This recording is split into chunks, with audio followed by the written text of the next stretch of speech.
Arizona Defense Testing Range. Dawn breaks cold and sharp over the desert compound, turning sand into copper and steel into silver. The sun hasn't cleared the mountains yet, but Captain Kira Thornton is already awake.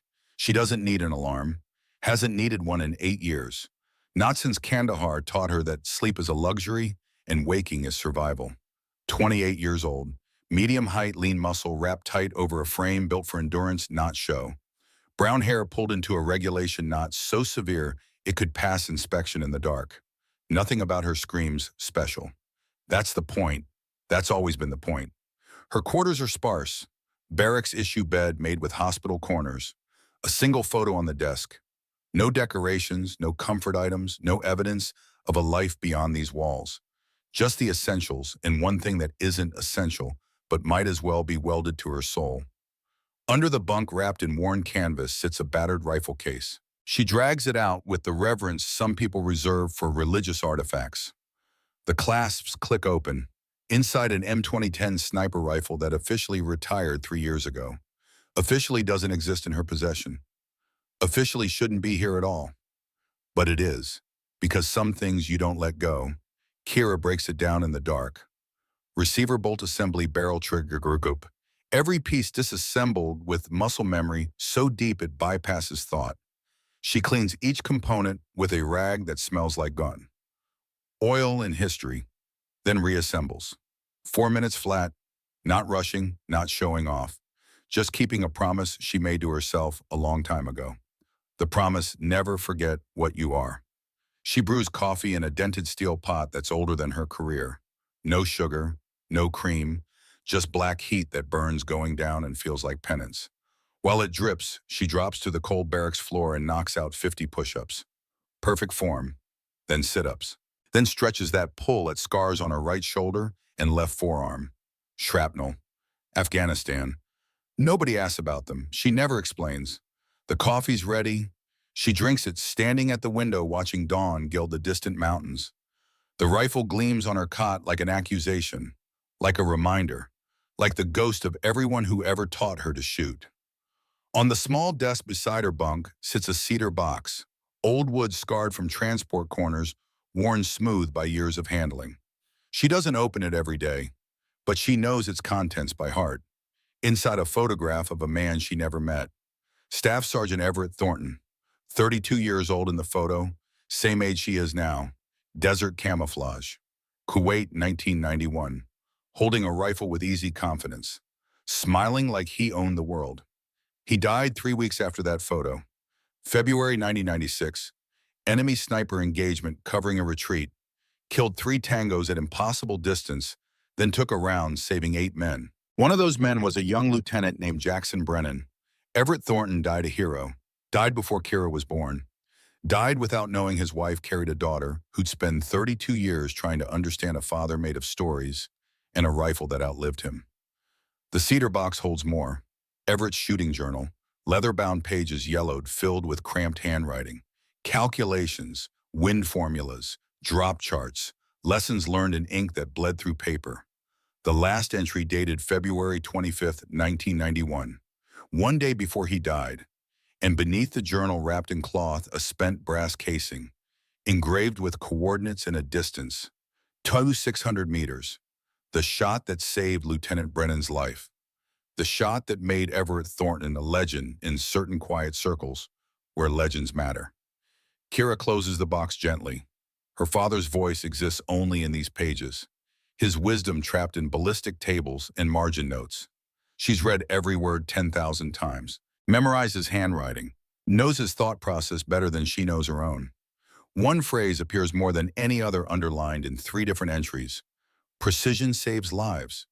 Not precision kills enemies. Not precision wins battles. Precision saves lives. Kira learned that lesson. Learned it hard. Learned it in ways that left scars no shrapnel could match. By 0600 she's dressed. Plain utilities, no decoration. She crosses the training yard to the logistics office, where she keeps supply chains humming and ammunition counts perfect. Not sexy, not combat, just vital. Just invisible. A squad of soldiers jogs past, young men with fresh haircuts and loud voices. One whistles. Hey, coffee girl, any donuts in supply today? Another joins in. Inventory princess, count my bullets for me. A third emboldened, bet she's never even fired a weapon outside qual range. Laughter. The kind that rolls easy when you're 23 and bulletproof and haven't learned yet that the world breaks everyone, eventually. Kira keeps walking, boots crunching, gravel, face neutral as chapel stone, but her eyes track motion. The slight hitch in the third guy's left knee, the way the fourth favors his right shoulder, wind speed from the flag's flutter, distance to the range tower from the echo of practice rounds, temperature from the way heat already shimmers off concrete. She sees everything, processes everything, files it away in the part of her brain that never stops calculating trajectories. At the ammunition depot, a young private named Torres drops a crate, heavy wooden box that splinters on impact. Rounds spill everywhere. Mixed calibers, different grain weights, chaos spreading across the concrete floor. Damn it! Torres drops to his knees, scrambling. Damn it, damn it. Two junior armorers watch from the doorway, both in their mid-20s. One smirks. The other whispers something. They don't move to help. Kira kneels beside Torres without a word, starts sorting. Her hands move with surgical speed. 7.62 NATO here, 308 Winchester there. Different manufacturers separated, different grain weights organized. Each round placed exactly where it lives in the proper storage container. 30 seconds, maybe less. The chaos becomes order under her fingers, like she's conducting a symphony only she can hear. Torres gawks. How did you physics, Kira says, stands, brushes dust off her palms, walks away without looking back. Staff Sergeant Marcus Dalton watches from the doorway. 42 years old, barrel-chested, veteran sniper with a chest full of deployment patches and a reputation earned in places the media doesn't talk about. He squints at Kira's retreating form. That wasn't luck. That was training. Deep training. The kind you don't get counting inventory. He files it away, says nothing. The morning's disrespect doesn't end with whistles and jokes. At 0900, Kira performs her daily check of the restricted ordnance cage, the secure area where precision ammunition lives. High-grade rounds for high-stakes missions. Every round logged, every count verified, every day. Except today the manifest is gone. Not misplaced, gone. She finds it 5 minutes later crumpled and stuffed into a barrel of cleaning rags. The daily log of all 7.62 and 6.5 Creedmoor precision rounds. Soaked through with gun oil. Deliberately ruined. Destroyed maybe 10 minutes before Major Powell needs it for his sign-off. Kira straightens. Her face remains a mask of practiced neutrality. She looks toward the far end of the depot where two junior armorers, the same ones who watch Torres drop the crate, the same ones who whisper "coffee girl" when they think she can't hear, are conspicuously wiping down equipment and failing to meet her eyes. The action wasn't lazy. It was intentional. Sabotage meant to make her miss her deadline and look incompetent in the one role they've allowed her to occupy. Without saying a single word, Kira walks to the nearest workbench, pulls out a fresh manifest sheet, and begins rewriting the entire inventory from memory. The pen scratches against paper. Rapid, rhythmic, each entry flowing from her mind to the page without hesitation. Batch numbers, lot codes, expiration dates, round counts, total weight down to the 10th of a kilogram. She doesn't check notes, doesn't consult physical stock. The information lives in her head with the same permanence as her own name. The two armorers edge past, pretending to leave. One glances at what she's doing. His smirk falters. Kira places the completed manifest exactly where the ruined one had been. 5 minutes ahead of schedule. Spotless. Perfect. A silent rebuke more potent than any shouted argument. The armorers leave quickly. The heavy silence that follows them is the sound of grudging, resentful acknowledgement. The sound of men realizing they tried to embarrass someone who operates on a level they can't touch. But Kira doesn't celebrate, doesn't even smile, just returns to her duties like nothing happened, like she's used to being tested, like she expects nothing better, because she doesn't.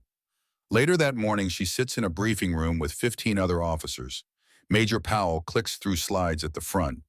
His voice carries the self-importance of a man who thinks PowerPoint presentations constitute leadership. The 4,000-meter trial, Powell declares, experimental extreme range program. We're selecting shooters for elite training. Names flash on screen: top-tier snipers, match winners, combat veterans with confirmed kills at distances that make civilian shooters weep. Captain Wade Hartley, three-time national champion. Lieutenant Cole Banning Scout, Sniper School honor graduate. Sergeant First Class Marcus Dalton, 2 deployments, 16 confirmed kills past 1,200 meters. Kira's name never appears, not once, not even as an alternate. Captain Thornton, Powell says without glancing her way. His tone suggests he's already forgotten she exists. This is combat billets only, no supply officers. She nods once. No pushback, no protests. But her hands on the table tighten for half a heartbeat. Just long enough for anyone watching closely to notice the white of her knuckles. Nobody's watching closely. Nobody ever does. Outside the briefing room, Staff Sergeant Dalton intercepts her path. He's a big man, his uniform strains over hard muscle. Shadow falls over Kira like a verdict.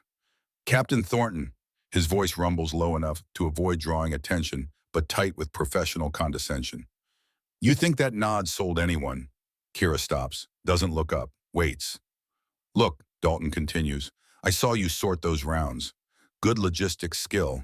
Real good. Perfect for a support role. He steps closer. But this is combat.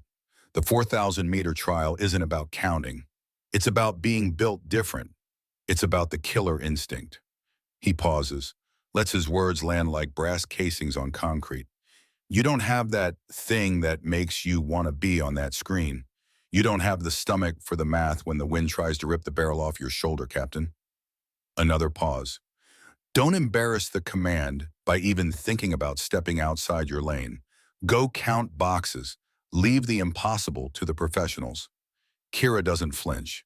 She simply tilts her head. Her gaze meets his, penetrating, utterly devoid of malice, perfectly calm. Sergeant, she says, her tone cool and level as a frozen lake. The stomach for the math is the only thing that separates a shooter from a gambler. And my math is perfect. She holds his stare for one more second. If the range opens up, I'll see you on the line.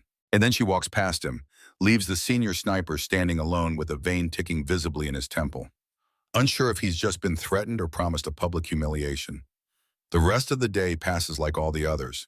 Kira processes requisitions, signs for ammunition deliveries, coordinates with supply sergeants who treat her like a clerk because that's all they can see. She eats lunch alone in the mess hall while groups of soldiers laugh at tables that might as well exist on different planets. At 1700, she returns to her quarters. The sun hammers the desert now, white and mean, heat that makes the air shimmer like water. She passes the range where the chosen shooters are already warming up for tomorrow's trial, their gear laid out like surgical instruments, their confidence thick enough to taste. She doesn't slow down, doesn't watch, just walks. Back in her room, she opens her wall locker. Under folded uniforms and standard issue gear sits the cedar box. She lifts the lid carefully. The photo stares up at her. Everett Thornton, 32 years old. Same age she is now, smiling in Kuwait's sun. She picks up the journal, flips to a random page. Her father's handwriting meets her eyes. February 18th, 1991. Wind reading is not science, it's conversation. The world tells you what it's doing if you listen. Most men yell into the wind. Good shooters whisper back. Kira closes the journal, places it back in the box gently. Some memories stay buried not because you want to forget, but because opening them costs too much. She lies on her bunk, stares at the ceiling. Tomorrow they'll conduct the 4,000-meter trial. Tomorrow, 13 of the best shooters on base will attempt something that pushes the boundaries of human capability and equipment limitations. Tomorrow, Major Powell will watch his chosen warriors try to thread a needle from 2.5 miles away. And Kira will probably watch from the back of the formation like she watches everything. Invisible. Dismissed. The supply officer who counts bullets but God forbid should ever fire them. Except she can already feel the wind patterns from this morning. Can calculate the temperature inversion that'll form over the second mile. can predict the mirage oscillation that'll make the target dance like a ghost, has already run the numbers in her head 30 times while processing ammunition requests and dodging disrespect. 4,000 meters, bullet drop of 819 feet, flight time 3.8 seconds, wind drift measured in meters, not inches, Coriolis effect from Earth's rotation, spin drift from rifling, temperature gradients, humidity variables, atmospheric pressure, density altitude, impossible for most shooters, difficult for great shooters. Just math for someone who's been doing calculations since she was 12 years old, with her godfather teaching her to read wind in her dead father's journal. Kira closes her eyes, doesn't sleep, just calculates, over and over, until the numbers become meditation. Tomorrow they'll see what impossible means to men who've never learned the difference between confidence and competence. Tomorrow they'll learn that the quietest person in the room is sometimes the most dangerous. Tomorrow. 2 days later, the entire base packs the extreme range facility, hundreds of troops in formation. Dress uniforms despite the furnace heat. The air shimmers with expectation and temperature both. General Jackson Brennan stands front and center, 58 years old. Ramrod straight despite the slight limp he's carried since Somalia '93. Uniform sharp enough to cut. Presence that makes junior officers stand straighter without conscious thought. Behind him, a giant screen displays a target 4,000 meters distant, almost 2.5 miles. The target itself barely visible as a dark rectangle against the heat haze and desert backdrop. This isn't ego, Brennan begins. His voice carries over the formation without amplification. Command voice, the kind earned through decades of telling men to do hard things and having them do those things because they trust you more than they fear death. This is about stretching what humans can do. The Phantom training program needs shooters who can thread impossible shots under impossible conditions. He sweeps an arm toward the range. The gesture encompasses distance and heat and wind and everything that makes this a fool's errand. 4,000 meters, wind, heat, mirage, bullet drop of over 800 feet, 1 round. Whoever rings steel earns the slot. Before the first shooter even touches a rifle, a nervous colonel approaches Brennan, pulls him aside near the command trailer. The colonel's face is pale beneath his tan, voice a frantic whisper barely audible over the formation's ambient noise. General, sir, we need to scrub this distance, now. Brennan doesn't turn, keeps watching the range. The atmospheric data from range control shows a 14-degree temperature inversion over the second mile, creating an unpredictable, oscillating mirage. Sir, we ran simulations. The colonel's voice climbs toward panic. The margin of error for even the slightest wind adjustment at 4,000 meters is exponentially impossible. This isn't a trial, sir. It's a spectacle of failure. We're going to shatter the morale of every elite shooter on this base. Brennan listens, his eyes fixed on the distant target that shimmers and wavers like a ghost. He reaches into his breast pocket, pulls out a worn photograph, glances at it. A fire team in desert camouflage. Kuwait, 1991. Young faces that didn't all make it home. He tucks the photo back, turns to the colonel. His voice drops to a low, hard rasp that tolerates zero dissent. Impossible is exactly what Phantom needs, Colonel. If they can't face this range, they can't face the threat. If the rules of physics are broken, we need to find the shooter who can write new rules. Pause. The distance stays. Every miss today is a lesson they'd rather learn here than in a hot zone. The colonel swallows hard, glances from Brennan to the impossible distance, retreats without another word. The absolute finality of the general's resolve hangs in the desert air like heat shimmer. The 13 elite snipers step forward, men with ribbon racks that tell stories of violence and survival. Trophy cases back home filled with proof of superiority. Operators with 3-digit body counts who've made impossible shots in conditions that would break civilian minds. The crowd watches in hushed respect as the first shooter settles into position. Captain Wade Hartley, 3-time national champion, competitive shooter who treats ballistics like religion and keeps data logs that would make scientists jealous. He's meticulous, checks wine with a Kestrel weather meter, logs humidity temperature, barometric pressure, dials his scope turret with surging clicks, each adjustment deliberate, Each movement, confident. He breathes, steadies, fires. The report cracks across the desert like divine judgment. Then nothing. 4 seconds of nothing. The bullet travels through space and time and heat and wind. The crowd holds its breath. The spotter's voice breaks the silence. Miss, left 2 meters. Hartley stands, annoyed but cool, shrugs, walks off. 2 meters at 4,000 is basically kissing the target. But a miss is still a miss. Second shooter takes position. Former Marine Scout sniper. Faster setup. Cockier, ice in his veins, and kill confirmations that would make most men sick. He fires. Miss. Right 3 meters. The snipers aren't simply missing the steel plate. They're failing to hold the same square meter. The spotter calls create a dizzying pattern. High 1.5, right 0.8. Dead vertical. Left 2, low 1. The misses chart a map of the desert's chaotic manipulation. Captain Hartley, watching from the side, mutters to Lieutenant Banning. They're fighting a kaleidoscope. Look at the mirage at 3,000 meters. It's not just bending light. It's making the target jump. Breathes in and out with the heat pockets. You can't dope for that because it changes during the bullet's flight time.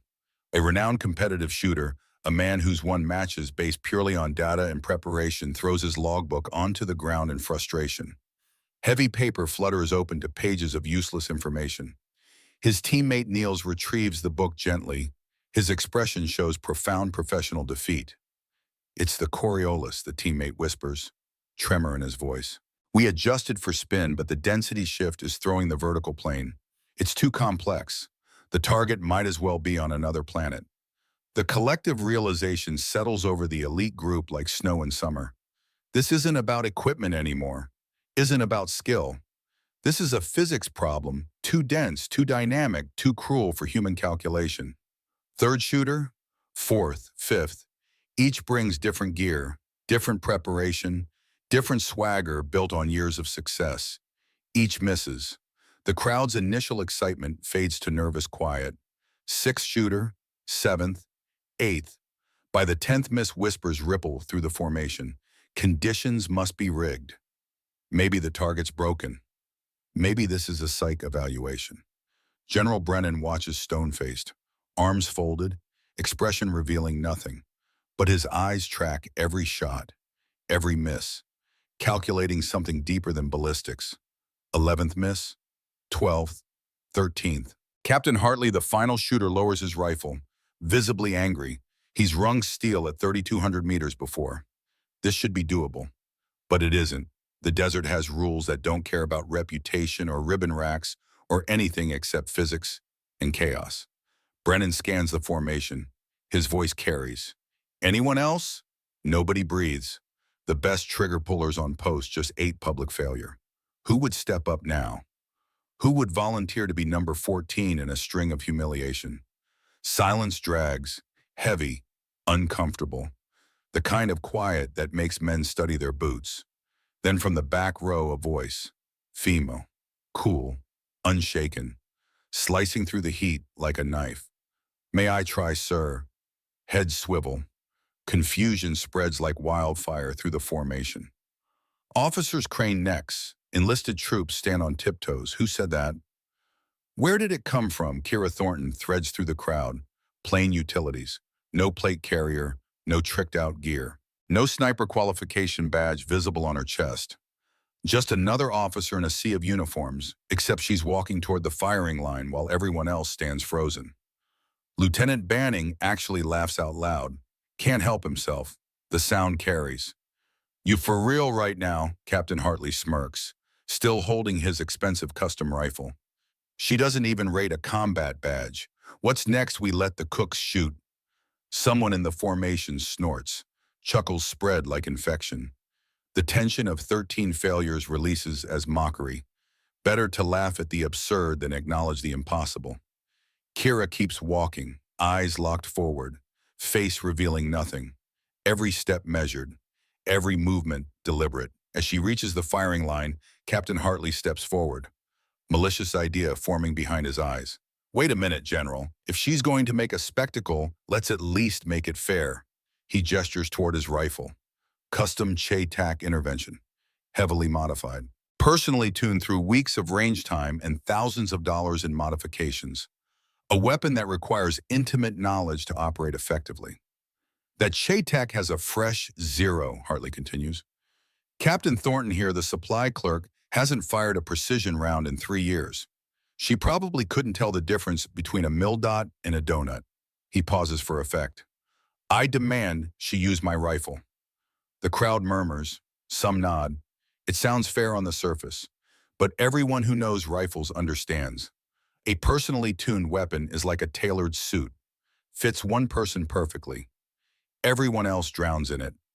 General Brennan starts to intervene. Opens his mouth to shut down this circus. Kira cuts him off. Her voice slices through clean and cold. No, sir. She addresses Brennan but keeps her eyes on Hartley. His rifle is doped to his breath control and his ocular bias. It's his equation. She reaches into a small canvas pouch at her belt. Not a diary, not a journal, a toolkit. I brought my own verification. From the pouch, she produces a high-tolerance micrometer and a miniature spirit level. Precision instruments, the kind machinists use, the kind that cost more than most soldiers make in a month. She moves to the Che-TAC, places the spirit level on the scope rail, checks it with eyes that miss nothing, then uses the micrometer to measure the exact distance of the locking lugs on the rifle's bolt. The heart of the weapon's accuracy. She works quickly, efficiently, like she's done this 10,000 times. The crowd goes quiet, even the mockers, because what she's doing isn't amateur hour. This is professional-grade weapons inspection. This is someone who knows rifles down to the thousandth of an inch. Kira glances at Hartley, her expression utterly flat. I know this weapon to 0.0001 of an inch. If I miss it, won't be the rifle's fault. The raw, undeniable competence of her inspection snaps the laughter out of the crowd's lungs like someone cut the power. The physical demonstration, the way she treats the foreign weapon like an extension of her own nervous system, hits different than words ever could. Hartley can only watch, his challenge neutralized, his trap sprung on himself. General Brennan studies Kira. Something scratches at memory, something he can't quite grab. Her face rings a bell, her mannerisms familiar. But from where the feeling nags like a splinter under skin. Captain Thornton, he says slowly, you understand, this is 4,000 meters in shifting wind with mirage screwing the ballistics past 500 yards. Yes, sir. Kira's voice remains calm, matter of fact. I understand. The crowd hushes completely now. Even the mockers want to see this, want to watch the supply clerk embarrass herself, want the entertainment value of failure. Brennan holds her stare, long beat, measuring something beyond her words. Then he tips his chin slightly. One round, Captain. Don't waste it. Kira steps to the firing line. The Che-TAC intervention waits. Brand new, foreign. Not her old M2010 that lives under her bunk. She hefts it, feels the balance, cycles the bolt. The action smooth, glass clear, trigger with a crisp break that suggests quality craftsmanship. Around her troops whisper and grin. This will be rich. A supply clerk out-sniping gods. The jokes practically write themselves.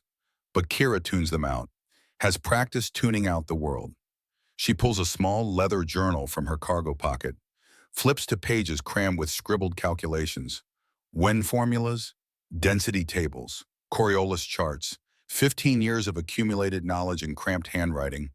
Some of it hers, some of it older. Much older. She eyes the wind flags downrange. Then the heat ripples, dancing over the berm. Her gaze traces invisible rivers in the air. Currents and eddies that most people can't see, but she reads like sheet music. From another pocket, she draws one bullet, rolls it in the sunlight, checks the runout, the tiny imperfection that would throw calculations off at extreme distance. This round is perfect, hand-loaded, balanced to tolerances that factory ammunition can't match. She seats it with ritual care. The bolt slides home. The weapon is live. The crowd leans in despite themselves. Even the mockers, even Hartley.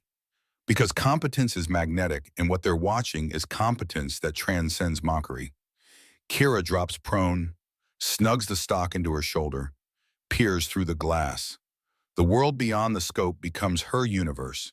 Everything else, the crowd, the whispers, the doubt fades to static. Sun scorches.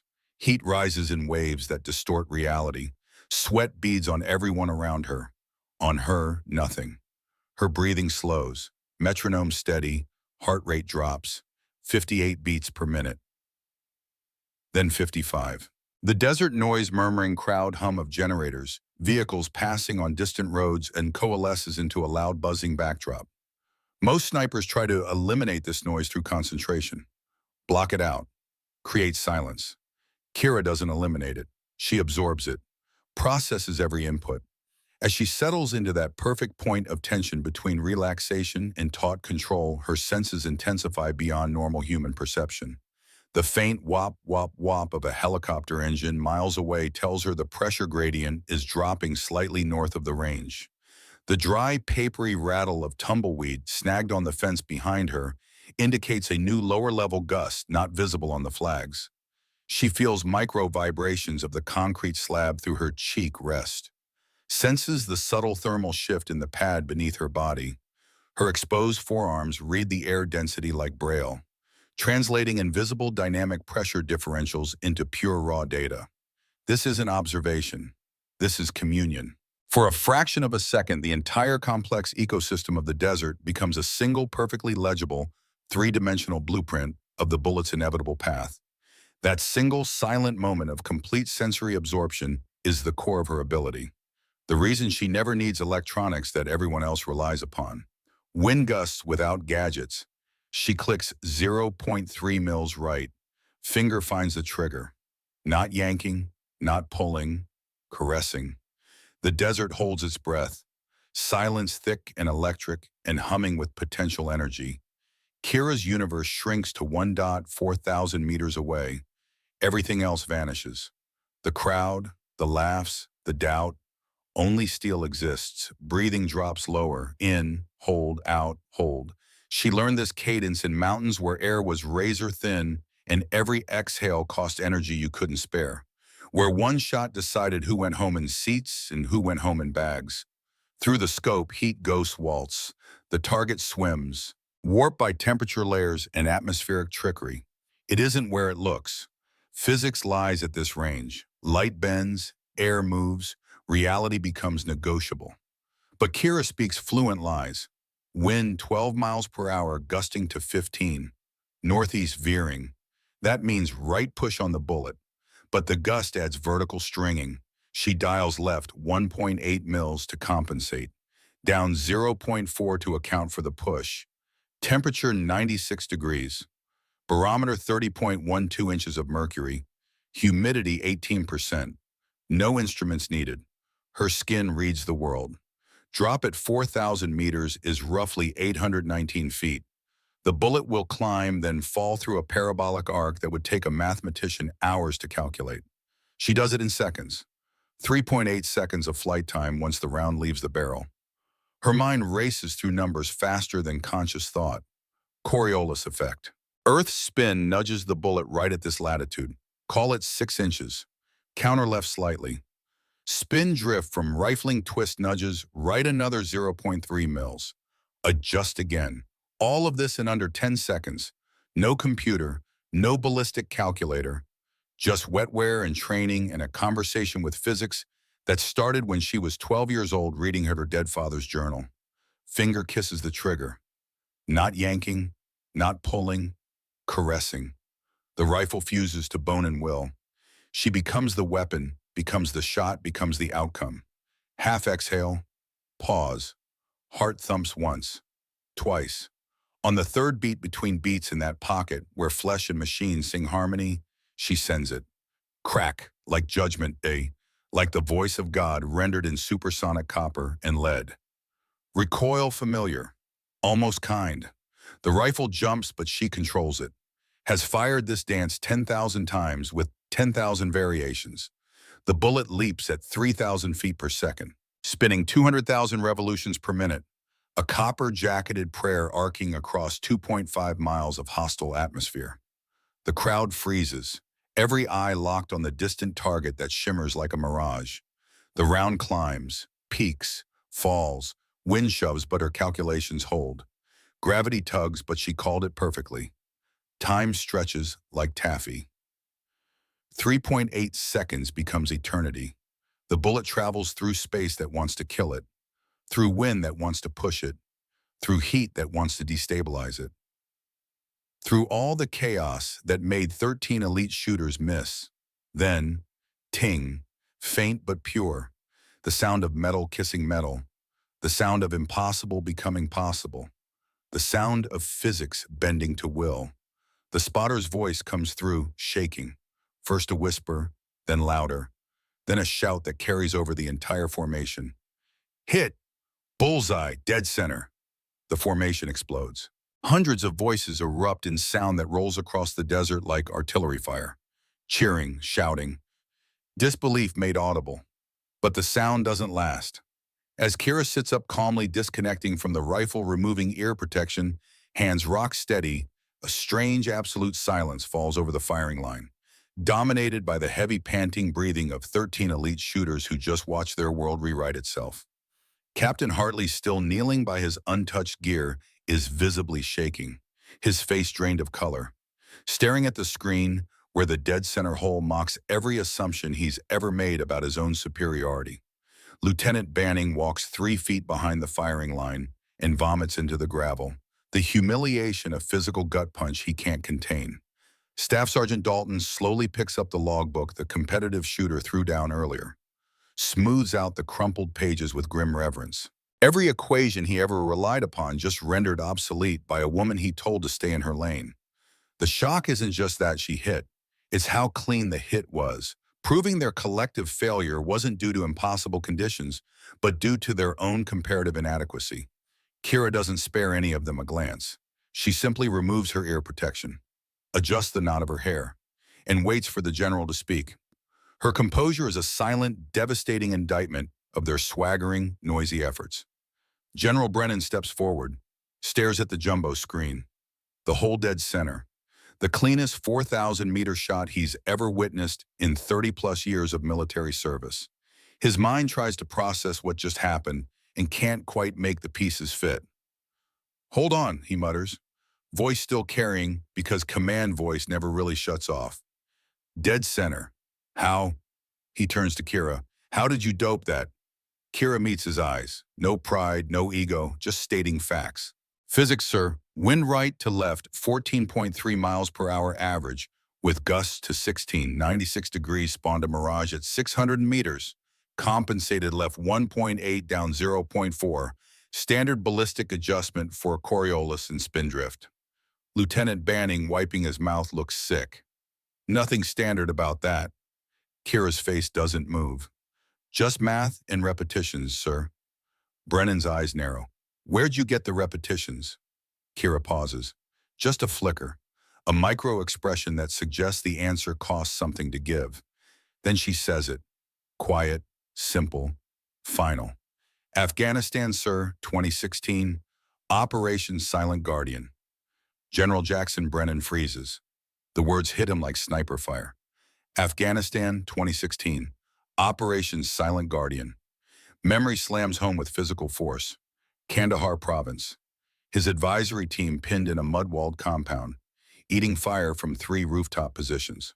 8 Americans about to die in a place whose name wouldn't make the news. No air support available. No quick reaction force close enough. Just 12 men and mounting casualties in the sick certainty that this is how it ends. Then enemy gunners started dropping. 1, 2, 3. Perfect headshots from a position nobody could identify. A ghost shooter saving lives from over a mile away. His team extracted under that guardian angel's protection. 11 men who should have died went home because someone they never saw threaded impossible shots through impossible conditions. Command later said Phantom Unit, call sign Ghost Eagle. The report was classified. The shooter's identity never revealed.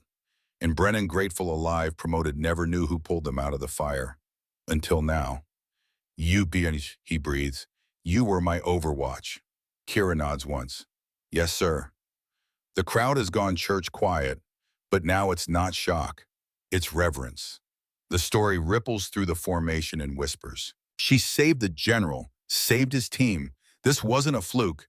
This was a professional operating at a level they can't comprehend. Brennan does something rare, something junior officers will talk about for years. He smiles, not the professional smile of command, the real thing, warm and earned and grateful. He snaps a salute, sharp, crisp, the kind of salute you give to someone who gave you back your life. Welcome back, Ghost Eagle. Kira returns it, razor precise. Around them slowly soldiers start to clap. One, then 10, then hundreds. Not mockery, not shock, respect, pure and simple, and earned through demonstration that transcends words. The sound rolls like artillery across the sand, building, swelling, until it feels like the desert itself is applauding. If you believe real skill stays quiet, this is what it looks like when quiet rewrites every rule in the book. 3 days pass. The base feels different, shifted somehow. Like the entire compound recalibrated overnight around a new center of gravity. Kira still clocks in at logistics every morning at 0600. Still runs ammunition spreadsheets and gear manifests. Still processes requisitions with the same meticulous precision that nobody noticed before and everyone watches now. But when she crosses the training yard, troops nod. Some throw salutes even outside her chain of command. The jokes died the moment that bullet hit steel. Lieutenant Cole Banning finds her at the ammunition depot mid-morning, hands clasped behind his back, posture sheepish in a way that doesn't suit his normally cocky bearing.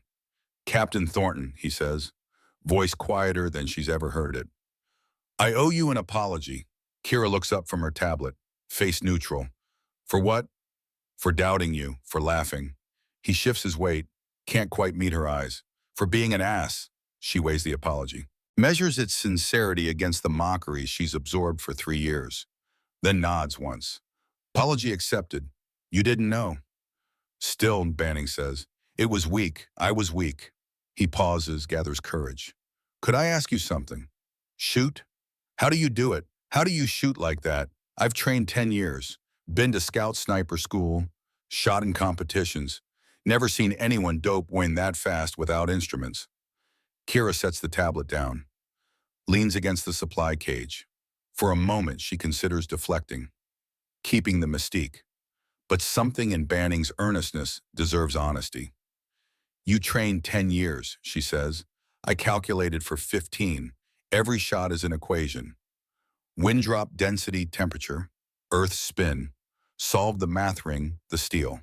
She breaks it down, not talking down to him, just explaining.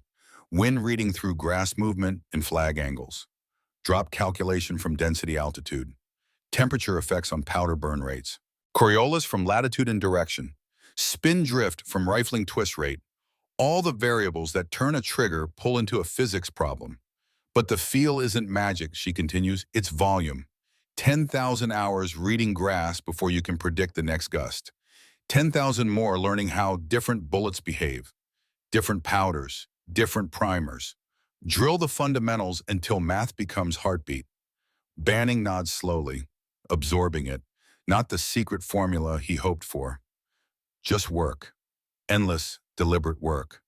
"Is there a shortcut?" he asks. "No," Kira says.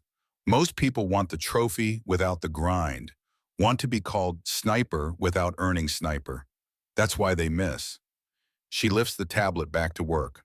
Conversation over. Banning lingers for another beat, then walks off chewing on truth that tastes like medicine. That afternoon, General Brennan calls her to his office. The summons comes through official channels. Formal, no explanation. Just an appointment time that doesn't leave room for refusal. His office is sparse, more like a monk's cell than a general's headquarters. Flag in the corner. Framed photos of operations on the walls. Awards and commendations stuffed in a drawer somewhere, because displaying them feels like bragging. Desk buried under intelligence briefs and operational plans. Brennan stands when she enters. "At ease, Captain." He points to a chair. "Sit." Kira sits, ramrod straight, hands on knees, eyes forward. The posture of someone who learned military bearing before learning algebra. Brennan opens a desk drawer, lifts out a small cedar box, not hers, similar but different. He places it on the desk between them. I dug into your record, he says, after the shot, needed to understand what I was looking at. He taps the box. Phantom Cell, 2014 to 2017. 47 confirmed kills past 1,500 meters. 17 missions. Zero friendly casualties until the end. Kira stays quiet, waiting for wherever this goes. You were primary shooter on every mission, Brennan continues. Ghost Eagle, the unit dissolved after Kandahar. Most operators transferred to other teams. But you stopped, asked for supply duty. He leans forward. Why? The question hangs heavy. Kira studies her boots. Takes longer than usual to answer. When she does, her voice carries weight that has nothing to do with volume. I was done, sir. Done with what? Done dropping bodies. The truth sits between them like a third presence. Brennan nods slowly, understanding more than she said. That shot 3 days ago wasn't cobwebs, though, he observes. That was surgical. That was someone who never stopped training, even when they stopped fighting. Muscle memory doesn't retire, Kira says quietly. No, Brennan agrees. It doesn't. He opens the cedar box. Inside sits a plain silver star. No ribbon, no fancy presentation case, no fanfare. Just the metal itself gleaming dully in the fluorescent light. This isn't official, Brennan says. No cameras, no parade, no ceremony. Phantoms don't get those things. The missions stay classified. The shooters stay ghosts. He picks up the medal, stands, comes around the desk. But I wanted you to have it anyway. He pins it to her uniform himself, his hand steady despite the years, despite the shrapnel still lodged near his spine from Mogadishu. For duty beyond the call, he says formally, for lives saved in darkness, for being the guardian angel when angels were in short supply. Kira's fingers touch the metal, feel its weight, heavier than it should be, like it's made of something denser than metal. Thank you, sir. Brennan returns to his chair, slides a folder across the desk. Manila, classified stamps on the cover, her security clearance barely high enough to touch it. One more thing. Kira opens the folder. Inside dossiers on 5 faces, young, early 20s. Mix of male and female, all with that hungry look of soldiers who think they're bulletproof because they haven't been shot yet. We're rebooting the Phantom program, Brennan says. New doctrine, new mission parameters, new generation. We need someone to train them. Someone who knows precision isn't about decibels. Someone who understands that the best shot is sometimes the one you don't take. Kira studies the photos, sees herself at 24, sees the confidence that comes before the fall, sees 5 people who have no idea what they're volunteering for. You want me to teach, she asks. I want you to command, Brennan corrects. Train them, forge them, turn them into something that can operate in environments where regular snipers fail. Give them the skills, but more importantly, give them the judgment. She flips through the dossiers, names and stats and qualifications or scores that look impressive on paper and mean nothing in the real world. When do I start? Tomorrow. 0600. You get full autonomy. Pick your training cadre, set your standards, run it however you see fit. He pauses. One condition. Sir, you don't just teach them to shoot. You teach them to survive, to make the hard calls, to know when to pull the trigger and when to walk away. His eyes hold hers. Teach them what Kandahar taught you. The name hits like a physical blow. Kandahar, the word that lives in her nightmares. The place where 4 names got carved into a memorial wall because she wasn't good enough, or fast enough, or smart enough to save them. Sir, I know what happened there, Brennan interrupts gently. I read the after-action report. I talked to people who were in theater. I know about the bad intel, the ambush, the 43 minutes you held off a battalion's strength force trying to save your team. He leans back.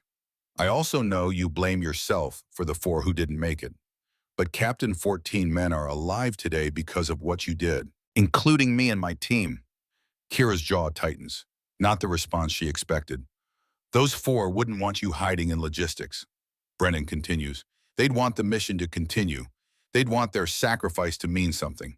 And the best way to honor them is to make sure the next generation doesn't repeat the mistakes that got them killed. She closes the folder, mind racing through objections and excuses. But underneath all of it, a small voice that sounds suspiciously like Sergeant Garrett Cross telling her to quit wallowing and do the job. My team, my rules, she says finally. No brass interference, no political considerations. I train them my way or not at all. Deal, Brennan says immediately. You have complete operational autonomy. When does the first class cycle begin? You're holding it. Those 5 arrive tomorrow morning. 6 weeks to turn them into phantoms. Then we evaluate for operational deployment. Kira stands, the folder tucked under one arm, the silver star heavy on her chest. Understood, sir. She moves toward the door. Brennan's voice stops her. Captain Thornton. She turns. Your father would be proud, he says quietly. Staff Sergeant Everett Thornton. Gulf War, Kuwait, February 1991. That shot that saved my life. That was him. I was the lieutenant he pulled off the X before he took the round that killed him. The world tilts. Kira's hand finds the doorframe for balance. You knew my father.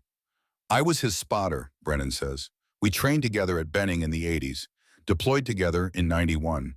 He was the best shooter I ever worked with, until 3 days ago when I watched his daughter put a round through the center of an impossible target. He pauses. He died saving 8 men.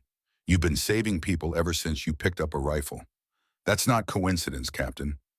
That's legacy. Kira can't speak. The words jam in her throat. She manages a nod, turns, walks out before the tears she's holding break free. In the hallway outside Brennan's office, she stops, leans against the wall, breathes. The folder in her hand suddenly weighs more than the rifle she carried for 4 years in Phantom Cell. Because a rifle only kills. Training kills or saves depending on how well you do it. Her father saved Brennan. Brennan is giving her the chance to save 5 more. The chain of legacy wrapping around her like something alive. She opens the folder again, studies the faces, commits names to memory. These 5 don't know it yet, but their lives just changed. Tomorrow morning they'll meet the woman who hit an impossible shot, and she's going to tear them down to studs and rebuild them into something that can survive what she survived. Or she'll wash them out, send them back to regular units where the standards are lower and the consequences are someone else's problem. Either way, they'll learn. They'll learn that precision isn't about the shot. It's about everything that happens before you touch the trigger. The preparation, the calculation, the judgment, the willingness to walk away when the math doesn't add up. They'll learn what Kandahar taught her in Blood and Fire and the screams of friends dying over the radio. They'll learn or they'll fail. There is no middle ground. Kira straightens, wipes her eyes, walks toward her quarters with the bearing of someone who just accepted a mission she didn't ask for but won't refuse. Behind her through the office door, Brennan sits alone, staring at the photograph on his desk. Kuwait 991. A fire team that came home -1 because a sniper named Everett Thornton decided 8 lives were worth 1 sacrifice. Now his daughter carries the same weight, makes the same calculations, walks the same edge between duty and destruction. Brennan hopes he made the right call. Hopes training the next generation will heal something in her that Afghanistan broke. But hope isn't certainty. And in this business, certainty is a luxury nobody gets.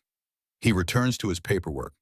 The machinery of command grinds on, but part of his mind stays with that young captain walking across the compound, carrying her father's legacy and her own ghosts and the future of 5 soldiers who don't yet know their lives depend on learning from someone who learned the hardest way possible.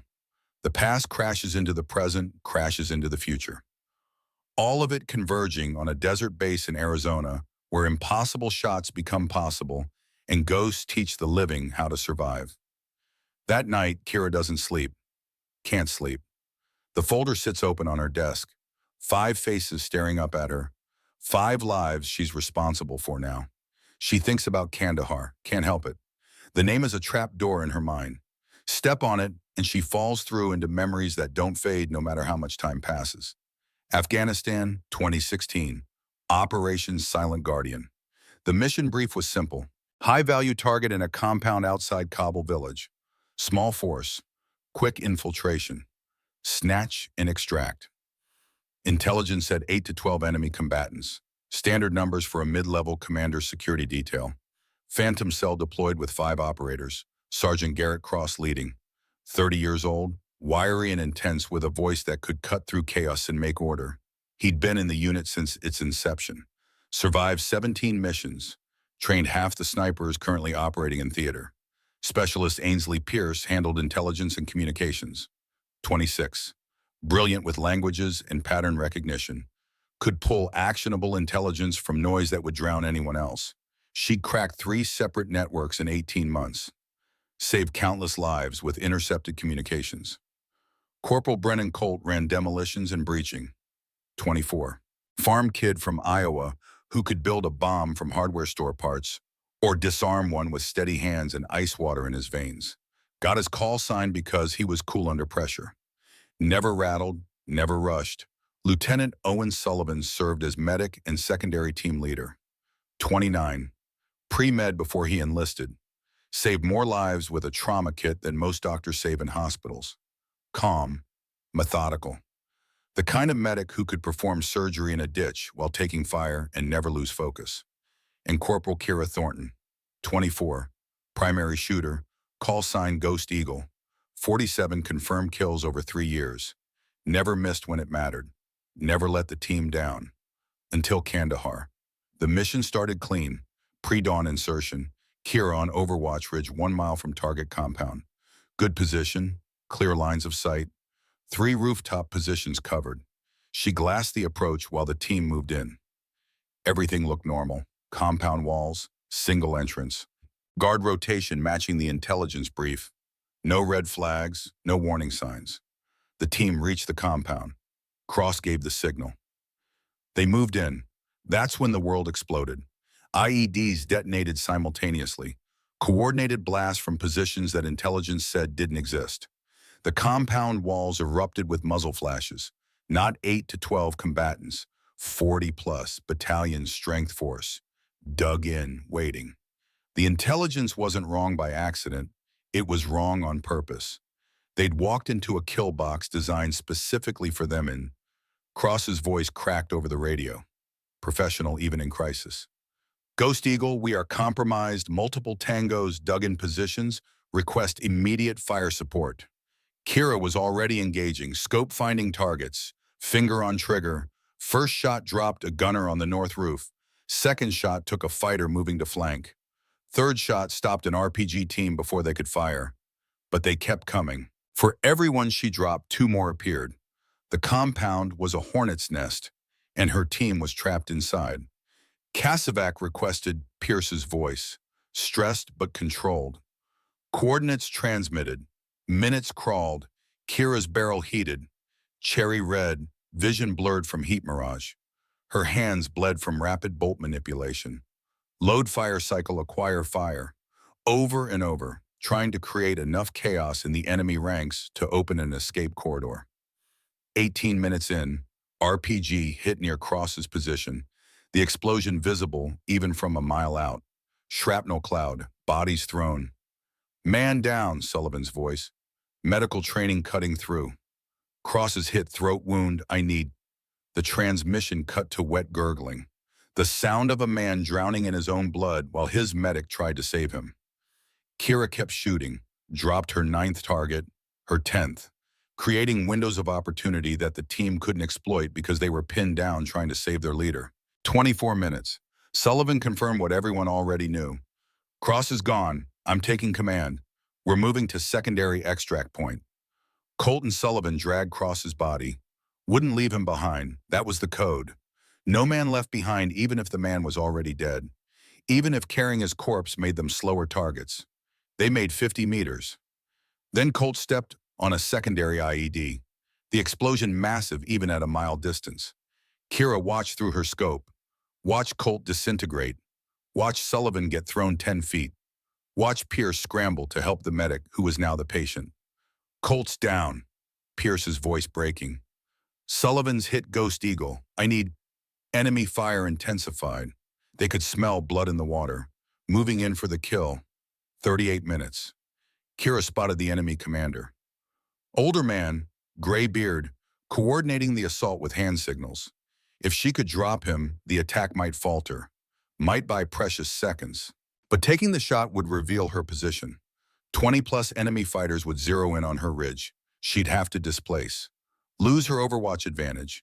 Maybe lose the ability to protect what was left of her team. The calculation took half a second. Math and consequences. Risk and reward. She took the shot. The commander dropped. Enemy confusion rippled through their ranks. 90 seconds of chaos, just enough. But they found her position. Rounds started impacting around her hide site. She had to move, had to relocate. Lost visual on the team for critical seconds. When she reacquired, everything had gone wrong. Pierce was hit. Throat wound, same as Cross. Like the universe had a sixth sense of symmetry. She went down fast, bleeding out before Sullivan could reach her. Sullivan, already wounded, tried to drag Pierce to cover, tried to protect her body even though she was gone. Took 3 more rounds. Center mass. He dropped across Pierce's corpse like he was shielding her from posthumous indignity. The helicopters arrived 43 minutes after the ambush started. Dust-off birds with door gunners laying down suppressing fire. They extracted 0 living team members from the compound. 4 body bags. Kira stayed on the ridge. Rifle empty, hands shredded, face streaked with tear and dust. She'd fired 73 rounds. 12 confirmed kills. Created enough chaos to save the advisory team that Brennan commanded one valley over. But her team, her family, came home in aluminum coffins. The after-action report cleared her of any wrongdoing, praised her actions, recommended her for commendation, noted that her fire support likely saved 11 American lives in the adjacent valley. But 4 names still got carved into memorial walls. 4 families still got folded flags. 4 graves still exist because she wasn't good enough. The Army disbanded Phantom Cell. Too many questions about the intelligence failure. Too much political risk. The survivors scattered to other units. Kira requested logistics, supply duty, counting bullets instead of firing them. It felt safer, felt like penance, felt like the only way to stop seeing Cross's face every time she closed her eyes. For 3 years she hid, did her job, stayed quiet, let people call her coffee girl and inventory princess, because those insults were easier than the truth. Until General Brennan created a test designed to expose her. Until 4,000 meters in 13 failures created an opening she couldn't ignore. Until her father's legacy and her own ghosts collided into a moment where hiding stopped on being an option. Now she's supposed to train 5 new operators, teach them to be phantoms, keep them alive in situations designed to kill them. The responsibility feels impossible, the weight crushing. But Brennan is right. Cross would hate seeing her hide. Pierce would call it cowardice. Colt would bet against her staying buried. Sullivan would tell her to stop haunting yesterday and start saving tomorrow. Kira closes the folder, stands, walks to her wall locker, opens it. The cedar box sits on the top shelf. She takes it down, opens the lid. 4 items inside now. Personal effects from 4 dead friends. Cross's challenge coin. Worn smooth from years of nervous handling. He'd flip it during briefings. Heads we go, tails we wait. It came up heads for Kandahar. Pierce's pocket notebook, filled with frequency lists and communication intercepts. The last entry incomplete. She'd been writing when the mission launched. Colt's demolition kit patch, Velcro backed. He'd worn it on his plate carrier. Crossed hammers over an explosion. Dark humor for a dark job. Sullivan's medic cross, red on white, stained with blood that wouldn't wash out. He'd used it as a focal point, said it helped him stay calm when everything went to hell. Kira holds each item, remembers each face, each voice, each personality that made the team more than just 5 operators following orders. Then she adds a 5th item, the Silver Star Brennan pinned on her. She doesn't deserve to wear it, but they deserve to be remembered with it. 5 items in the box now, 4 dead, 1 living. The living one carries the weight of the dead. She closes the box, returns it to the locker. Tomorrow she starts training 5 new lives, 5 new chances to get it right, 5 opportunities to honor 4 graves by keeping 5 more people out of them. The night passes, sleep doesn't come. Dawn arrives cold and inevitable. At 0530, Kira is already at the training range, setting up, preparing, building the crucible where 5 confident soldiers will get broken down and rebuilt into something harder, something that can survive, something worthy of the Phantom name. The sun clears the mountains, light spills across the desert. Another day, another chance, another mission. Ghost Eagle spreads her wings again, not to hunt, to teach, to protect, to make sure the next generation learns from the blood the last generation spilled. The 5 new recruits will arrive in 30 minutes. They think they know what's coming. They think they're ready. They're wrong. But that's okay, because Kira Thornton spent 3 years learning how to be wrong and survive it. Now she's going to compress those lessons into 6 weeks and see who has what it takes to earn the title she carries. Phantom. The word means ghost, something not quite real, something that operates in shadows, something that saves lives without ever being seen. 4 phantoms died in Kandahar, but the program didn't, the mission didn't, the legacy didn't. It just went quiet for a while. Now it's waking up. And the woman who survived when everyone else died is going to make sure the next chapter is written in ink, not blood. The sun rises higher, the heat builds. In the distance, a convoy approaches. 5 recruits arriving for the first day of training that will either forge them into something extraordinary or break them completely. Kira watches them come, face neutral, heart steady, hands ready. Ghost Eagle is done hiding. Time to teach the next generation how to fly. The 5 recruits arrive in a transport truck that kicks up dust devils across the training range. 0600 sharp. At least they can tell time. They dismount with the confidence of soldiers who've been told they're elite. Gear crisp, uniforms pressed, boots polished to mirror shine. They look like recruitment posters. They look like they've never been tested by anything that couldn't be solved with enthusiasm and youth. Kira watches from 50 meters away, standing in the shade of the equipment shed, studying them the way a surgeon studies an X-ray before cutting, looking for the fractures that don't show on the surface. Corporal Skylar Vaughn hits the ground first. 23 years old, female, Army marksmanship unit for the past 2 years, competition shooter with a wall of trophies back home, blonde hair in a tight braid, shoulders back, chin up, eyes scanning the range like she owns it. She's fired expert qualifications 6 years running.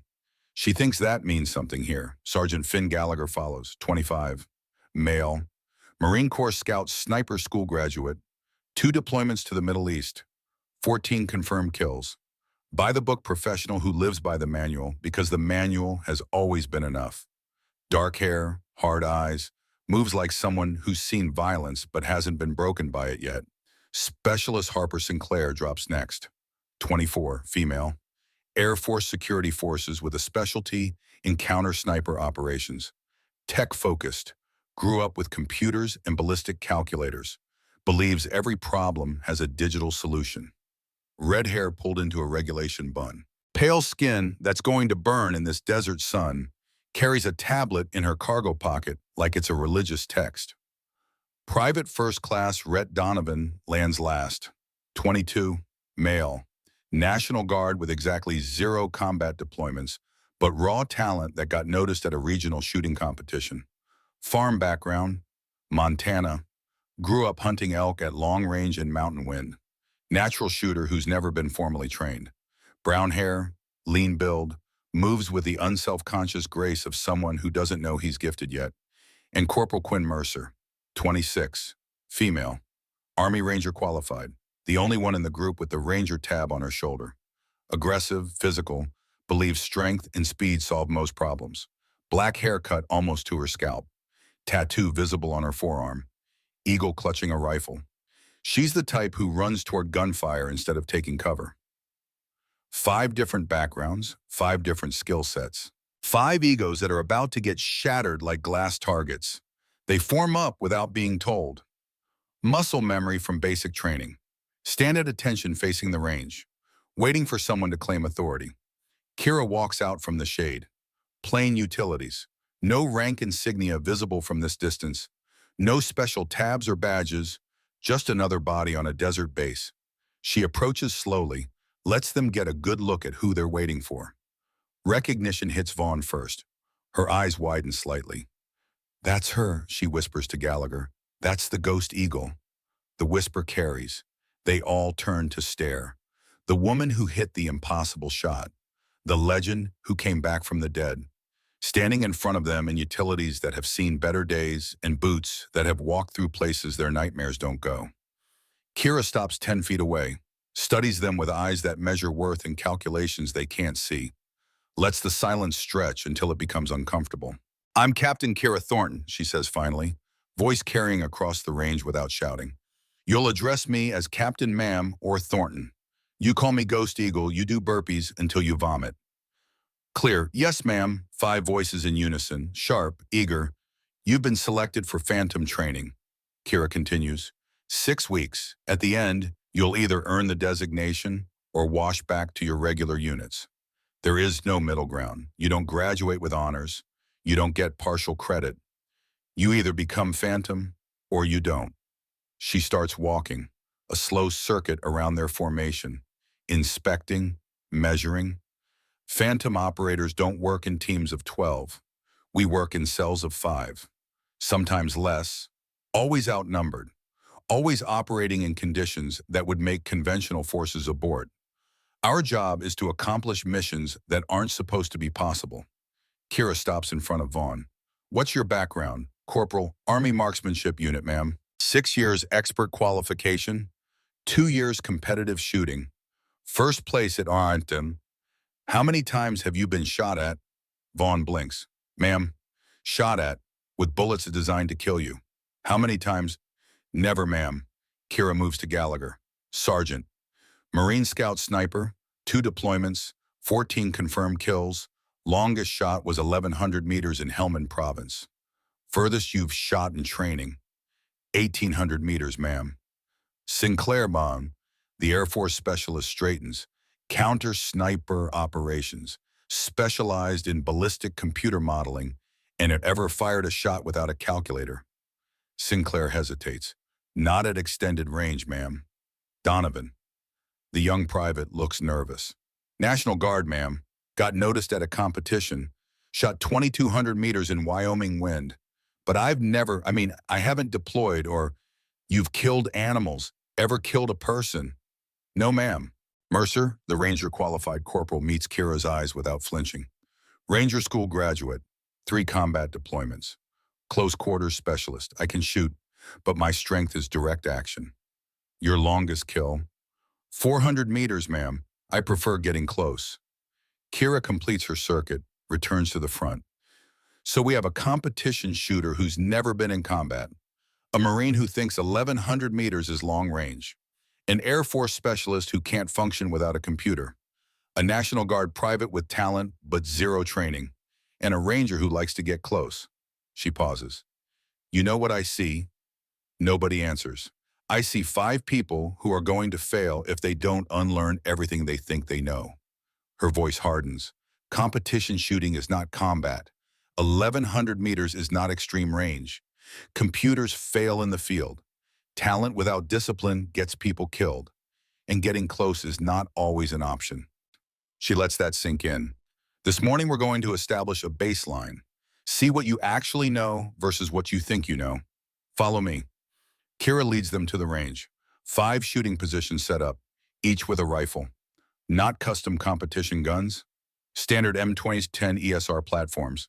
Good weapons but not personalized. Not tuned to individual preferences.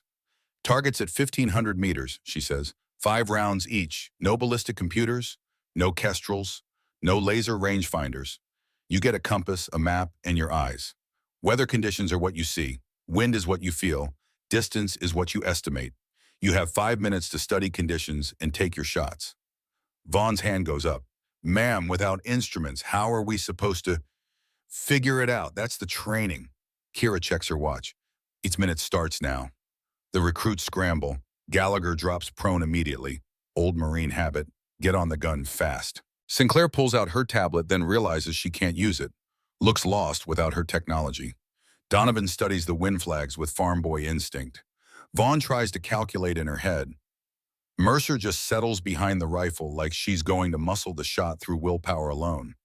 Kira watches, says nothing, lets them struggle. 5 minutes pass. Commence firing. The shots crack out. 10 seconds between rounds. 25 shots total. The range falls quiet. Spotters call the impacts. Vaughn, 5 misses. Average distance 3 meters right. Gallagher, 2 hits, 3 misses. Spread of 4 meters. Sinclair, 5 misses. No consistent grouping. Donovan, 3 hits, 2 misses within 1 meter. Mercer, 1 hit, 4 misses, averaging 5 meters left. Kira walks the line, studies the targets through a spotting scope, confirms what the spotters called. Donovan, you're the only one who broke 50%. Why? The young private hesitates. Grew up hunting in Wynn, ma'am. Learned to read grass and trees. Didn't have fancy equipment, so I just watched how the world moved. Exactly. Kira turns to the group. The rest of you relied on training that assumed you'd have technology. When the technology disappeared, you couldn't function. Donovan relied on observation because that's all he ever had. That's the first lesson. Your equipment will fail. Your preparation might fail. But the world always tells you what it's doing if you pay attention. Vaughn looks frustrated. But ma'am, modern snipers use ballistic computers for a reason. The calculations at extreme range are too complex for... I hit 4,000 meters with no computer, Kira interrupts quietly. Dope the wind in 10 seconds using nothing but feel and experience. How do you think I did that? Silence, volume, Kira says. Repetition, 10,000 hours of watching wind before I could predict the next gust. 10,000 rounds fired in every condition until I knew how bullets behaved without consulting a table. Your brain is the most powerful computer you own, but you have to program it with experience. Not data, experience. She pulls out a leather journal. Old, worn, pages filled with handwritten notes. This belonged to my father, Staff Sergeant Everett Thornton, Gulf War sniper. Every shot he ever took, he logged. Wind speed, temperature, humidity, distance. Result: 15 years of data compressed into one book. He didn't have ballistic apps. He had this, and it made him the best shooter of his generation. Kira hands the journal to Sinclair. Read page 47, out loud. Sinclair opens carefully, finds the page, reads. February 20th, 1991. Kuwait. Target 200 meters. Wind northeast 8 miles per hour gusting to 12. Temperature 45 degrees. Mirage moderate. First shot missed right by 2 feet. Didn't account for gust. Second shot adjusted left point 6 mils. Hit. Lesson: steady wind is easy. Gusts kill you. Always add margin for what you can't see. Always add margin for what you can't see, Kira repeats. That's the philosophy. You can calculate the measurable factors. Wind speed, distance, temperature. But there are always invisible factors.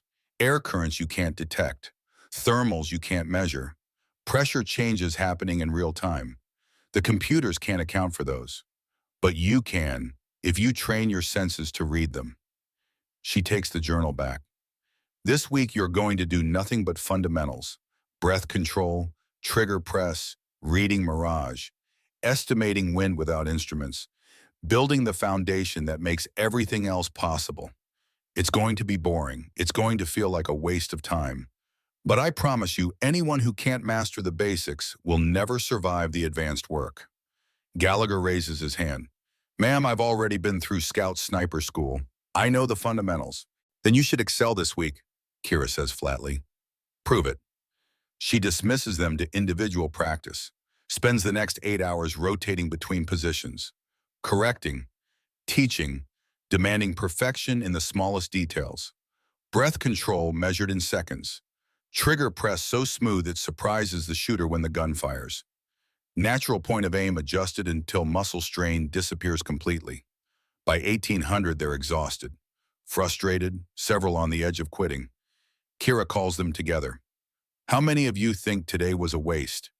3 hands go up slowly. Vaughn, Sinclair, Mercer. Good, at least you're honest. She picks up a rifle. Donovan, call wind for me. The young private studies the flags, the grass, the heat shimmer. 5 miles per hour left to right with gusts to 8. Temperature dropping, maybe 70 degrees now. Kira settles prone. Target at 1500. Doesn't use instruments, just feels, adjusts, fires. The round impacts center mass. Gallagher call wind. He studies longer, uses the techniques they drilled all day. 6 miles per hour quartering from right. Temperature 68, humidity rising. Kira adjusts, fires. Another center hit. She stands, brushes dust off her uniform. You just watched two different wind calls produce two different solutions that both resulted in hits. Know why? Because the wind actually changed between shots. The conditions are never static. If you rely on one measurement taken 30 seconds ago, you'll miss. But if you learn to read conditions in real time, you can adjust on the fly. That's what today was about. Training your brain to process the world faster than conditions can change. She sees understanding dawn on a few faces. Not all, but a few. Dismissed. 0430 formation tomorrow. Bring water, lots of it. They stumble off to barracks, exhausted, uncertain if they learned anything or wasted a day. Kira watches them go, sees herself 8 years ago. Same confidence, same certainty that training was just a hoop to jump through before the real work started. She learned the hard way that fundamentals aren't boring preliminaries. They're the foundation that keeps you alive when everything else fails. 4 people died because someone sent them into a mission with bad fundamentals, bad intelligence, bad judgment. She can't fix the intelligence apparatus, can't prevent every ambush, but she can make damn sure these 5 know their craft well enough to survive when the universe conspires against them. Staff Sergeant Marcus Dalton approaches from the equipment shed. He's been watching all day, observing. They're struggling, he says. Good, Kira replies, news. Struggling means learning, comfort means complacency. Vaughn almost walked off 3 times. Saw? She'll walk or she'll break through. Either way, we'll know if she's worth keeping. Dalton nods. You need an assistant instructor I can teach wind reading. Kira considers. This is the same man who told her to stay in her lane a week ago, but he's also been in combat, knows the cost of bad training, and he apologized. That counts for something. Tomorrow, 0500, help me set up the range. Yes, ma'am. He walks off. Kira stands alone as the sun bleeds out across the desert. First day complete. 41 more to go. 6 weeks to compress years of experience into 5 soldiers who think they already know what they need to know. The odds aren't good, but the odds never are.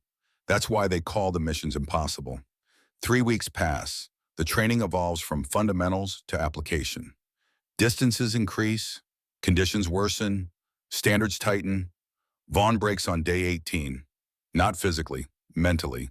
She's used to winning, used to being the best shooter in every room. Here she's middle of the pack.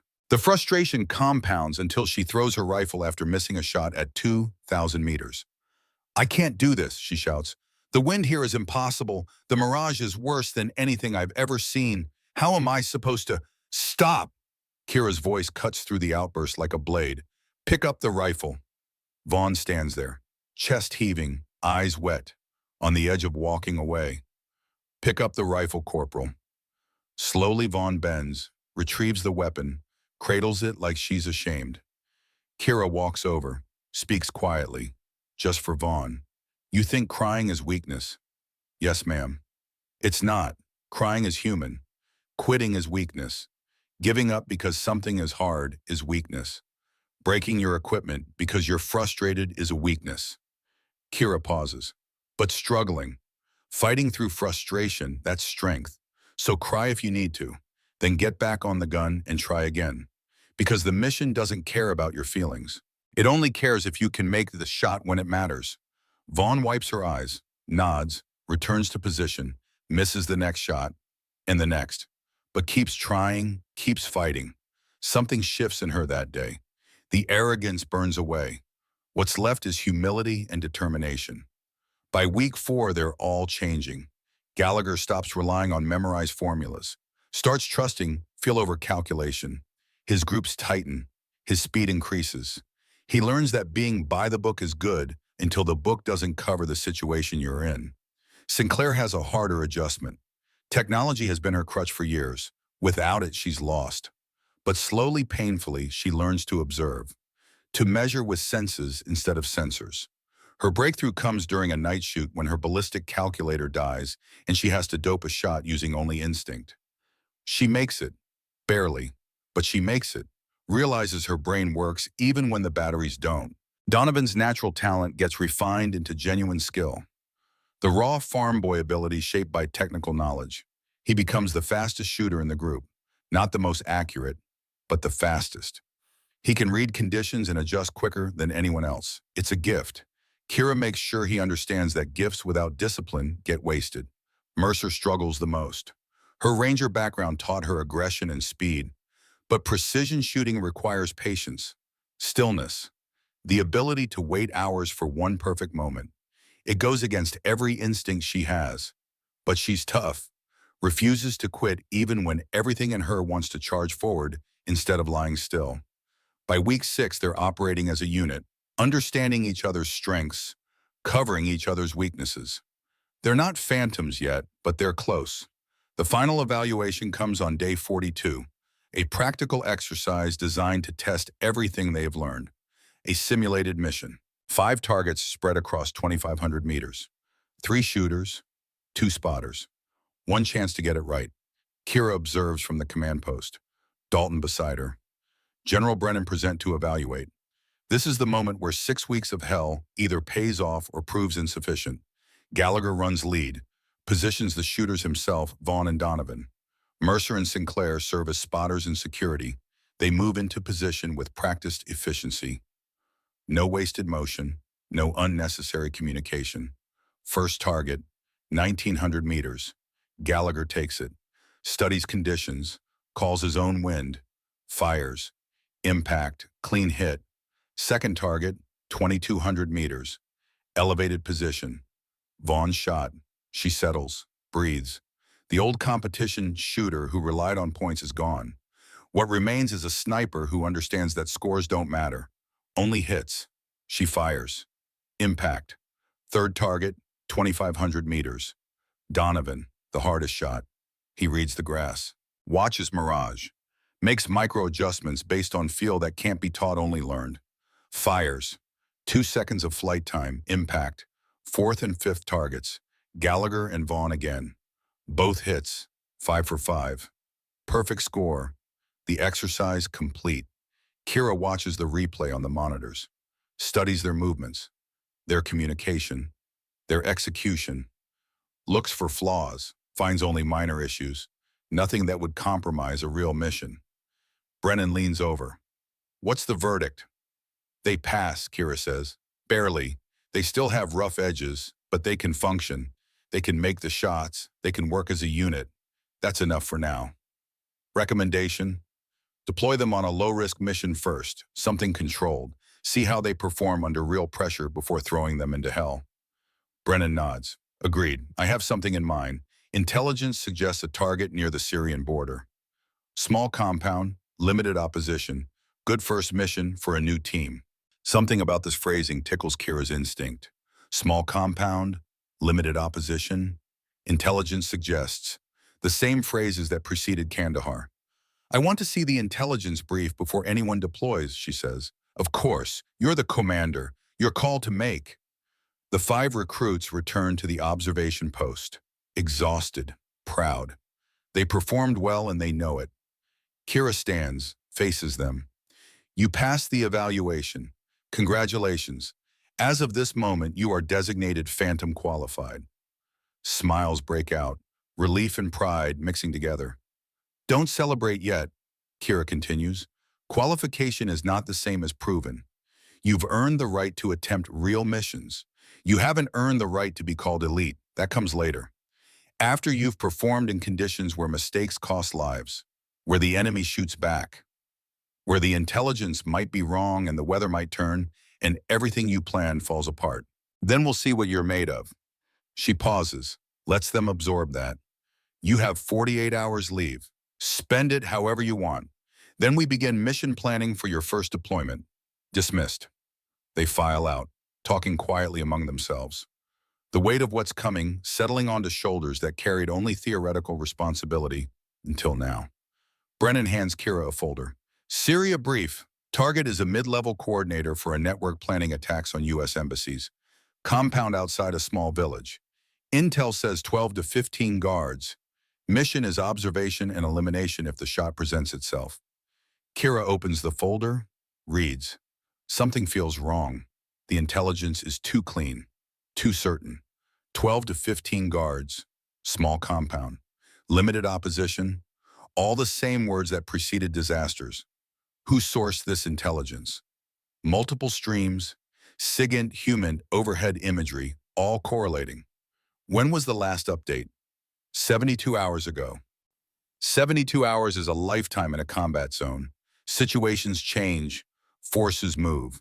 What was true 3 days ago might be catastrophically wrong now. I want updated intelligence before we deploy, Kira says. Real time if possible. And I want contingency planning for if the numbers are wrong. If it's not 12 guards, but 40. If it's not a compound, but a fortified position. If it's not limited opposition, but a deliberate trap. Brennan studies her. You think the intelligence is bad? I think intelligence is always incomplete, always optimistic, always operating on information that's older than the commanders want to admit. I'm not walking 5 new operators into a situation based on assumptions. Fair enough, we'll get updated intelligence. You have final authority on the go-no-go decision. Thank you, sir. Brennan leaves.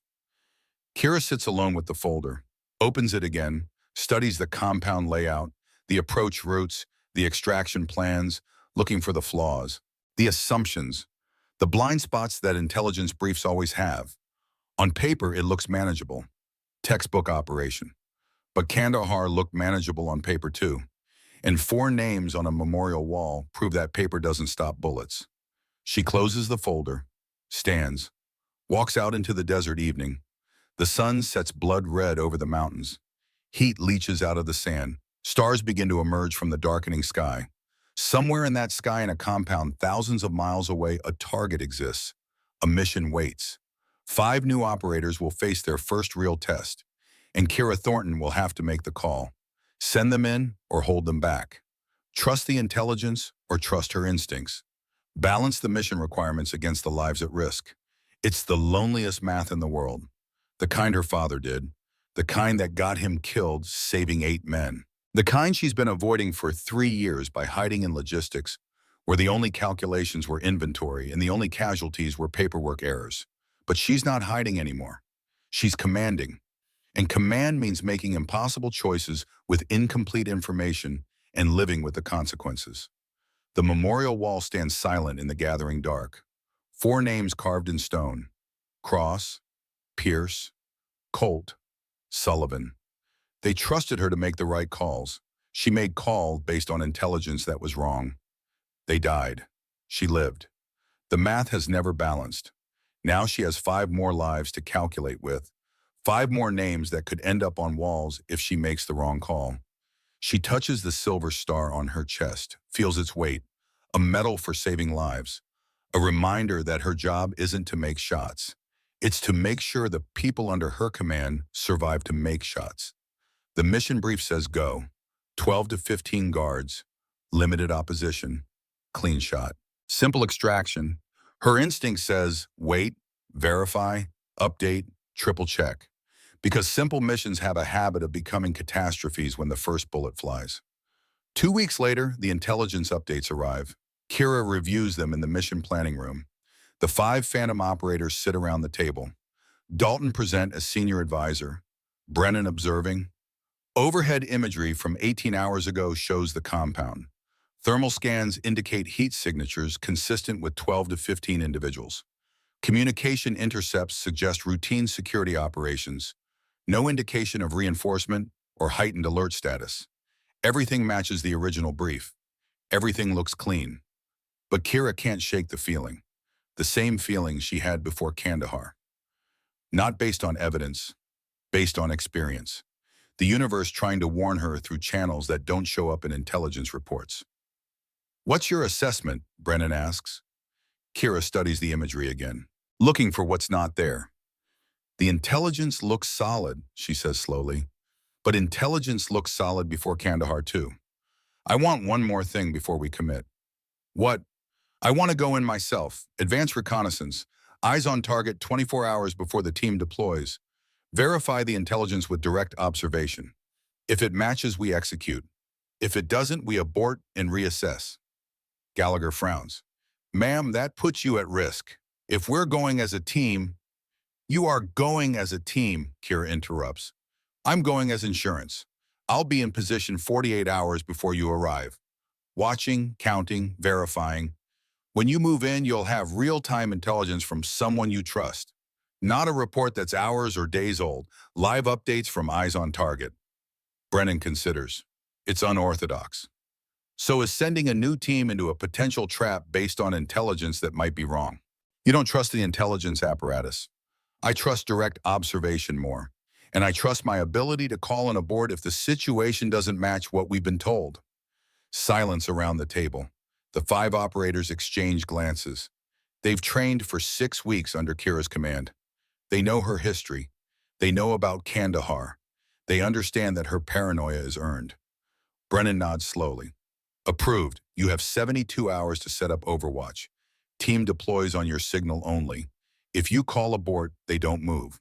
Clear. Clear, sir. The mission timeline is set. Kira will insert via helicopter to a ridge system 3 miles from the target compound. She'll establish a hide site and observe for 48 hours. The Phantom team will stage at a forward operating base 200 miles away.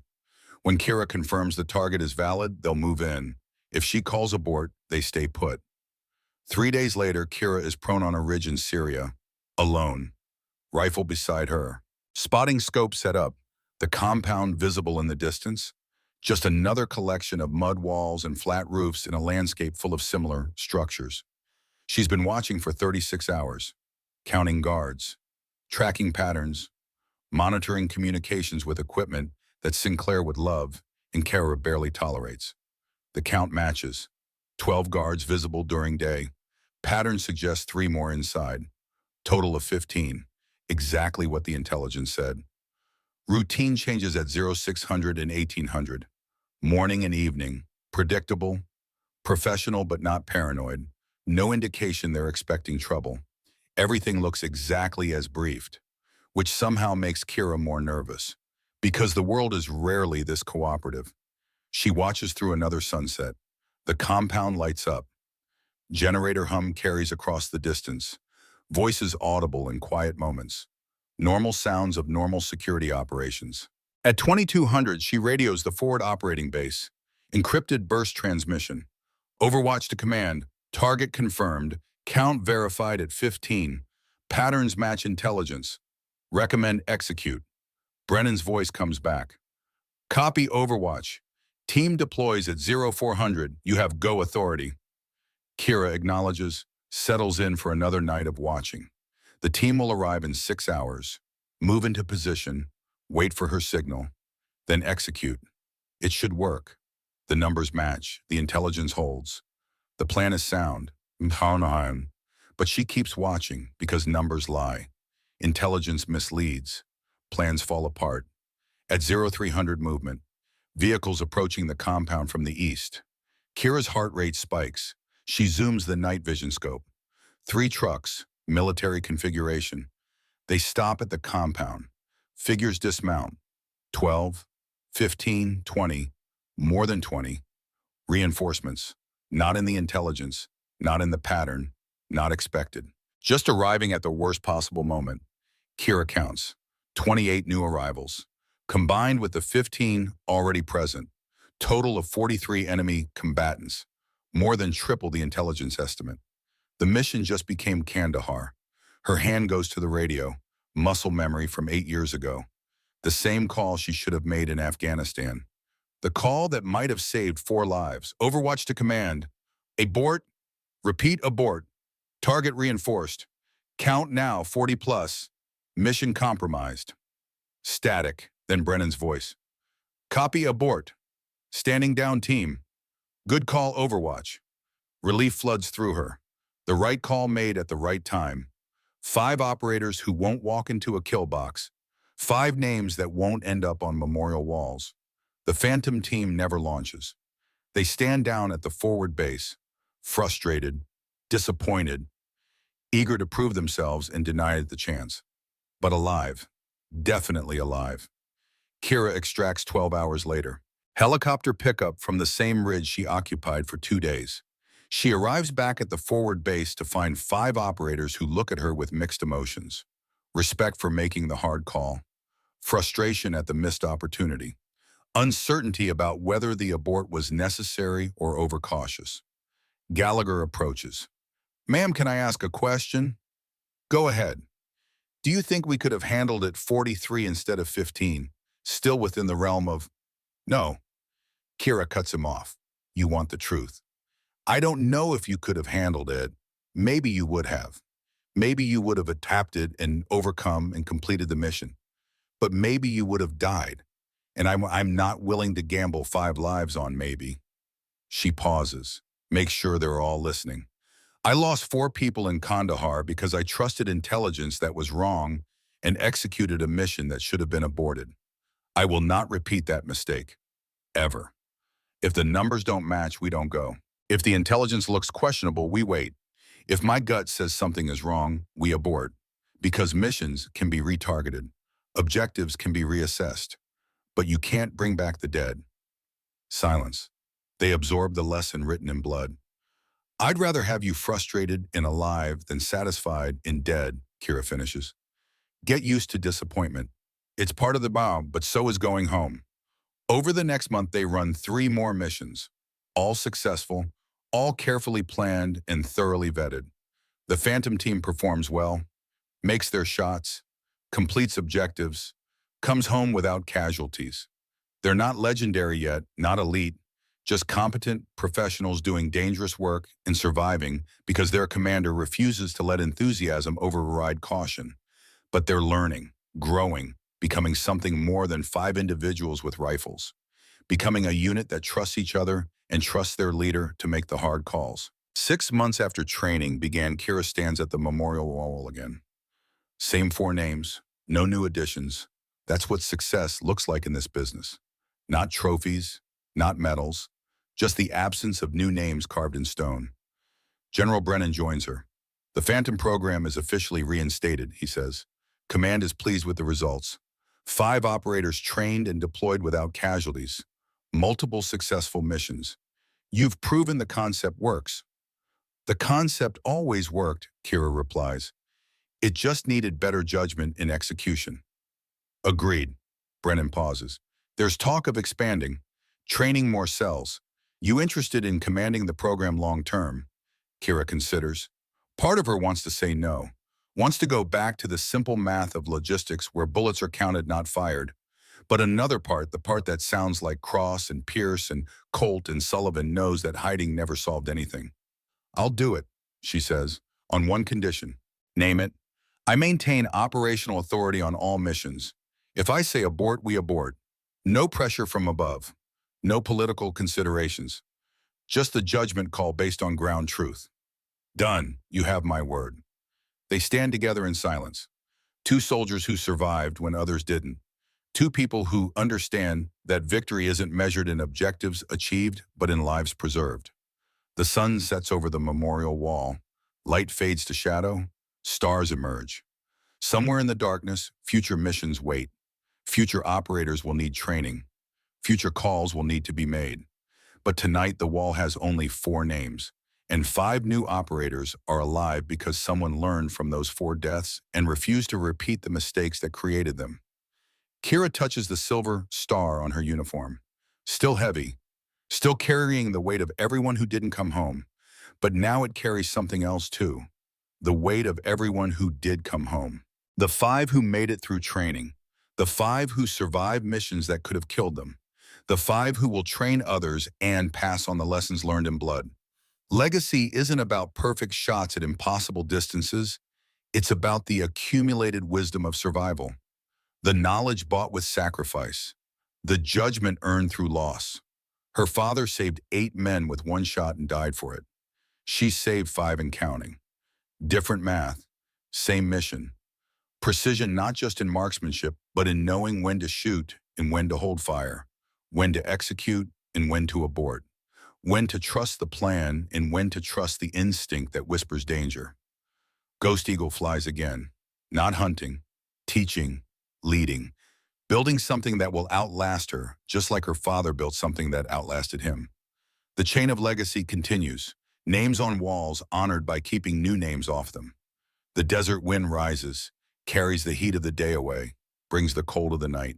Constant change, constant motion, the world in flux. But some things remain steady, the mission, the standard, the commitment to bring everyone home. Kira Thornton, daughter of Everett, student of Brennan, survivor of Kandahar, commander of Phantoms, walks away from the memorial wall with purpose in her stride. The impossible shots will come. They always do, but now when they come, 5 trained operators will be ready, and a commander who learned the hardest lessons will make sure they survive to take them. 1 year later, Kira stands before a new class, 10 recruits this time, the program expanding, Vaughn and Gallagher beside her as assistant instructors, the students who became teachers. Behind her, the memorial wall, still 4 names, Cross, Pierce, Colt, Sullivan. But in the years since 15 new Phantoms graduated, 32 missions executed, 0 casualties. The math is starting to balance. A young private raises his hand. "Ma'am, is it true you made a 4,000-meter shot?" Kira glances at Vaughn, the former competition shooter who learned humility. Corporal Vaughn will demonstrate. At 2,000 meters, without a computer. Vaughn settles behind the rifle, reads the wind through grass and feel. Fires, impact. The recruits murmur, impressed. "That's not the lesson," Kira says. "The lesson is Corporal Vaughn knows when not to take that shot. She aborted a mission last month because the numbers didn't add up. Saved 4 lives by walking away. She lets that settle. Your father would be proud." Brennan's voice. He's watching from the observation post. Gives a small nod. Kira nods back. Maybe he's right. Maybe Everett would be proud. Not of the shots she's made, but of the ones she's prevented, the names she's kept off walls. She turns to the new class. Fundamentals start tomorrow. 0430, dismissed. They scatter, eager, young, bulletproof, just like she was once. Kira walks to the memorial wall, touches Cross's name. "We're getting it right this time," she whispers. "I promise." The desert wind carries her words away, but the promise remains. Ghost Eagle flies, not alone anymore, leading a formation, and the legacy continues.